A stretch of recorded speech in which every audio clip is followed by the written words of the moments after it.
Hi, everybody. Welcome to the show. I'm Don Daly. On part one today, we have back on the show with us Kenneth Pascal with their group Alabama Family Rights Association. You'll remember Kenneth on a segment on the show a couple of months ago educating us about what ALFRA is all about. Well, they've got a bill they're hoping to introduce in the upcoming session of the new Alabama legislature and some fine-tuning of issues, so to speak. Kenneth, welcome back to the program today. Thank you, Don. I'm definitely blessed to be back.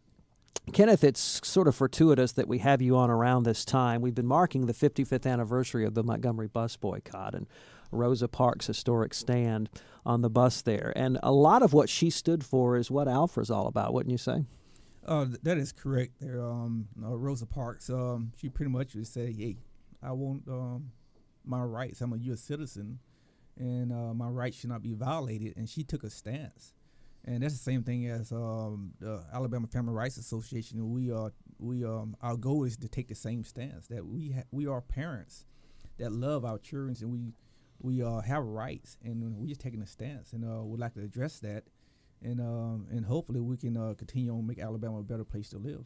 The rights of parents, especially in divorce cases, are often exploited, taken advantage of, and you're out to change attitudes. Right, that is exactly right. And as far as change, it's just simply as if you have rights. If you're married, you have rights. If you haven't been determined to be unfit, you should maintain those rights, even during separation or divorce, even out of a wedlock birth. There's a child should have the right to love both parents. I mentioned at the outset that you're hoping to introduce a bill in the upcoming session of the new Alabama legislature. Tell us about that bill. Well, the bill is just to reemphasize our rights, our constitutional rights, which is that both parents will have the opportunity to continue to love the child if they are fit parents. It protect the child rights also, because the child is the most one. The child is the one to get damaged. So our bill is going to require the court systems to ensure they protect both parents' rights, both fit parents' rights. And I want to emphasize on the word fit, because unfortunately there are a lot of parents out there that they don't want to be parents there. But our organization, we focus on the parents that want to be parents, but we have a system saying, well, no, because this is how we've been doing it over the years, and our bill will stop that. It will require the court say, well, you both are fit parents, and you will maintain your parenting rights, and you will have shared custody of this of your child. And if the courts find one parent is not fit, they will be required to state why. Our current practice in the state is that the court will revoke one parent rights without giving any justifications. So basically our bill would say you will remain your rights as a parent. Along those lines, you brought a special guest with you to the show today. Why don't you introduce him to the audience? Okay. Today we have Thorn. We call it. He's known as Thorn around the country here. He's from Texas, and I don't want to. He have a pretty lengthy title there, so I don't want to butcher that there. But Thorn, welcome to the show, and I'd like to, if you could, just introduce yourself. Well, I appreciate you all letting me share this time with you. My name is Stanley Charles Thorn. I'm an attorney from Texas, and I have a nationwide public interest law practice that assists organizations like the Alabama Family Rights Association.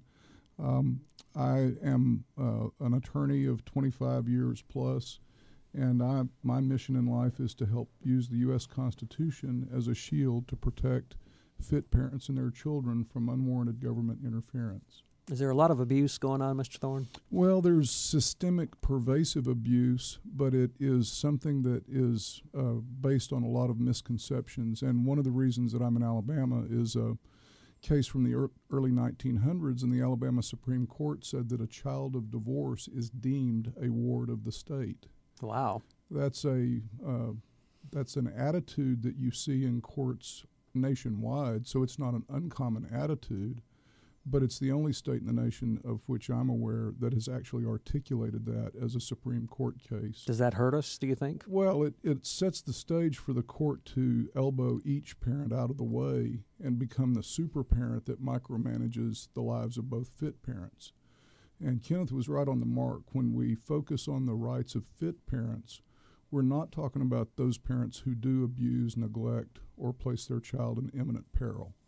Everybody with any sense wants the state to intervene and protect the innocent child from the wrongdoing parent.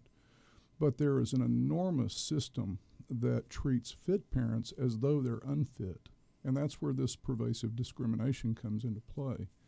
When you take two parents, both of whom want to be a meaningful part of their child's life, and you systemically discriminate against one in favor of the other for no good reason, then that unwarranted discrimination is so unfair that it becomes normative, and that's what's happened in this country.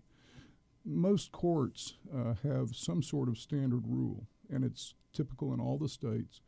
In Tennessee, for example, where I worked on a case for 3 years, the local judges implemented a so-called 80-day rule, where immediately on the filing of a divorce action with no notice or hearing, one parent was only allowed to see their child 80 days a year. There's no reason for that. Children, the social studies data is conclusive and dominant that children get benefits from each parent, and each parent brings different things to the table in the child-rearing arena. And so children that only have one parent, whether it's the male or the female, suffer deficits that they don't have to suffer. This inflicts needless harm on children by the thousands nationwide, and Alabama is simply no exception. So this bill is designed to have the starting point for two fit parents to be treated with equal dignity, equal respect, and equal opportunity, and it's that simple. In Kenneth's first appearance on our show a couple of months ago, he highlighted how a lot of what you're saying seems to adversely affect the father more than the mother, that the courts tend to lean more toward the mother than the father in divorce cases. That's not always the case, but it seems to be the prevalent case, and that sometimes the men seem to suffer a little bit more than the women in this arena. Is that your experience? It is my experience, and I could furnish data that shows that nationwide about 85% of all divorce actions are initiated by the mom. And coincidentally, about 85% of all lopsided custody determinations favor the mom. So only in about 15 to 18% of the cases do the dads get primary custody. So the discrimination, the lopsided custody time splits almost always disfavor the father.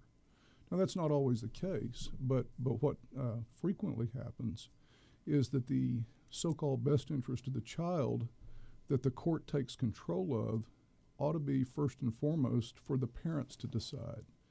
And if you have two parents, and if the court systemically started with treating them as equals, then for the most part they would work out their differences, and you would have a child that would benefit from having two engaged parents being a meaningful part of their life. That simply doesn't happen in Alabama or most of the other states now as the starting point. Kenneth, there seems to be a prevailing attitude among some that the father doesn't always necessarily want custody of the kids, that he willingly gives that over to the mother. And I assume that through your work with Alfred that you're proving that that's not usually the case. Well, you're correct. That is not the case. And what I'm finding is by the time the people out there find Alpha, our organization, they have pretty much been Armstrong, their arms has been twisted to accept an agreement as far as the 80-day rule. And then by the time they reach us, we try to educate them on the process. It's really difficult for them to go back and change the custody ruling.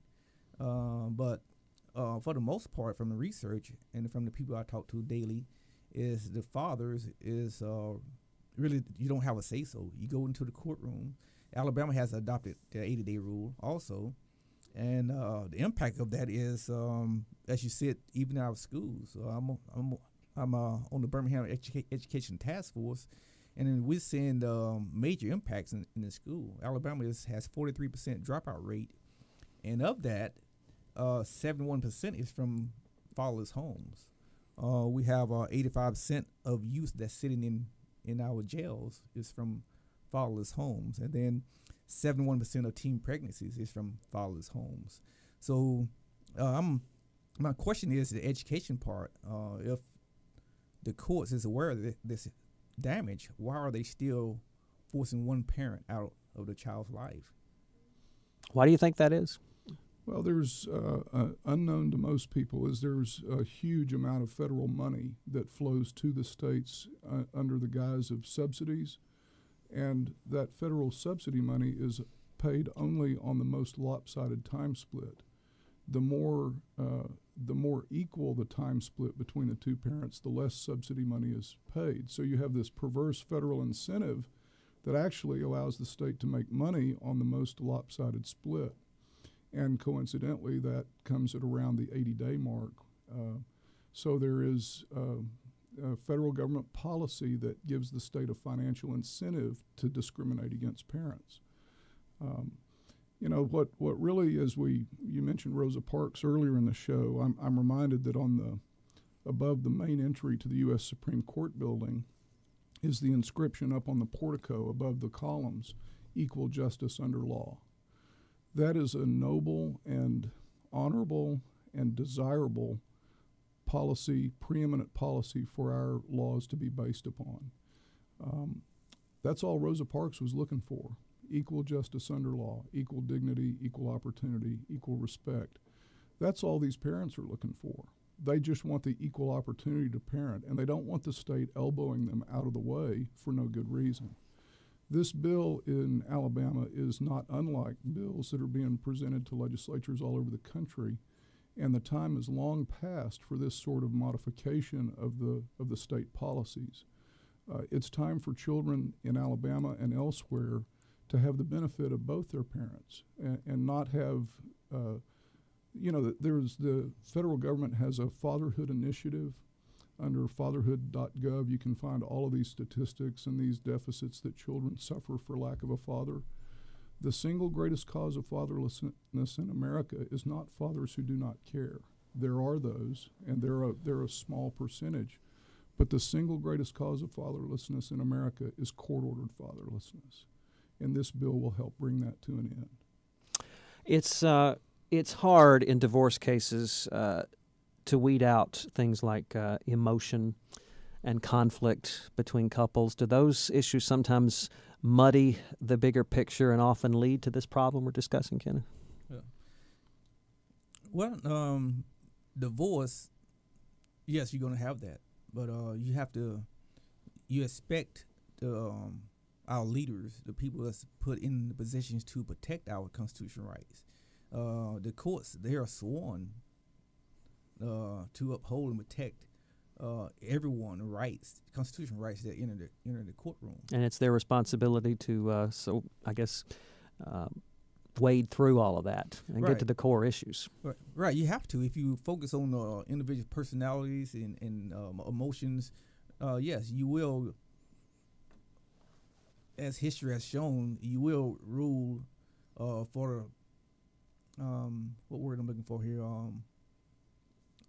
as far as what's convenient. Sure. So basically, if you rule in favor of one parent because of the emotions, yes, it's called convenient, but our Constitution is not based on convenience; it's based on protecting your rights. Our next meeting is December the 16th at the Double Oak Community Church here in Birmingham, and I do ask all the listeners, please come out. Just get we need your help, your support. We need the voices of the general public to come out. And our website is www.alfra.org. And my number is 626-9458. Please call me if you have any questions. But I want to emphasize that we're not trying to discredit any mothers, fathers, or grandparents. We're saying, listen, it's time to stand up for your rights. Let's do what's best for our children. Let's do what's best for Alabama. The next meeting of the Alabama Family Rights Association, again, is coming up on December the 16th, right? Oh, yes. You can go to the website for more information, or you can call Kenneth. And Kenneth, again, your number is? 626-9458. They need your support right now, especially with the bill coming up after the first of the year. And Mr. Thorne, you think this bill will go a long way in changing attitudes here? It's a great start, and all it is a starting point bill. It starts out with parents on an equal footing, and it's long past due. And the children and parents and grandparents of Alabama will be the great beneficiaries of it if this bill passes. Kenneth Paschal is with the Alabama Family Rights Association. Kenneth, nice to see you again. Thanks for being on the show again. All right, thank you. And Stanley Charles Thorne is Chief Counsel for the American Family Justice Project. Mr. Thorne, nice to meet you. Thanks for being on the show Thank you today. so much for your time.